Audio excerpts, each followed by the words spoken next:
สิทธิ์เปิดประทานพรสิ่งหนึ่งให้พวกหนูด้วยก็คือให้อาวุโสของพวกเราสุขภาพแข็งแรงอยู่เป็นโรคคอโรคไตให้พวกเรานานๆนะเถอะที่มาเนี่ยมันต้องมีความสุขให้มากที่สุดกับลูก2 คนคือความพอใจค่ะถ้าขาดเขาไปมันก็ไม่แน่ใจเหมือนกันว่าจะเป็นยังไง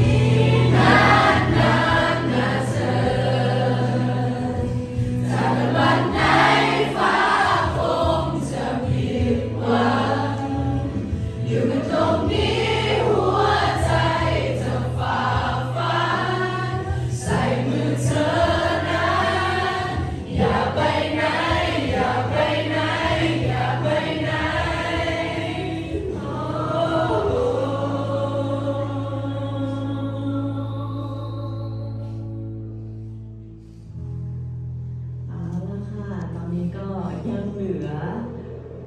ภาพความประทับใจตลอด2 วันนี้นะคะก็เราขยับเข้ามาหากันอีกสักหน่อยดีไหม